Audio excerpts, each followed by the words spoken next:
Hey guys, so I figured out a neat little trick you can do with Pit and his arrows. Not entirely practical to use in a tournament, but it's still fun and worthwhile.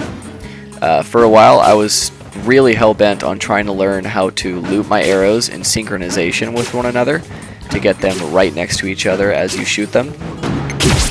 And I couldn't figure out how to do it. It was really difficult, and the timing was just always off, and I think it was just due to physics.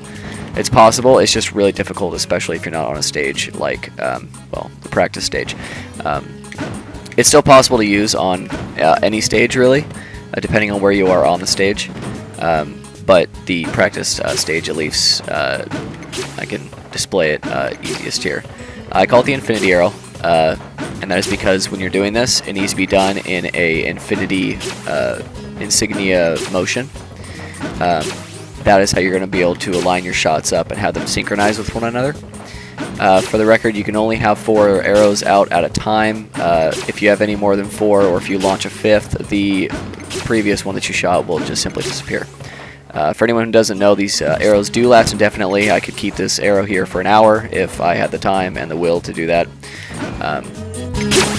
So it's just a fun little trick. Again, not practical in a tournament, but you know, maybe launching 2 out and doing this might do some good for a recovering Link, or possibly a Ness, or something along the lines of trying to disrupt their recovery that's not that's disjointed from them.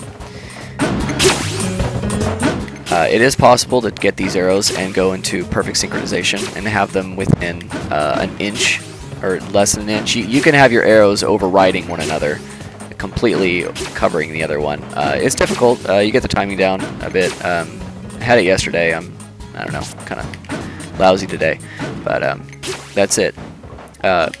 You're going to take these arrows and you are going to do an infinity motion like this.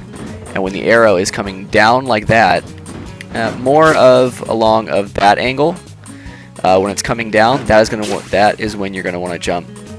You don't have to jump either, it's just easier. Less chance of hitting the ground.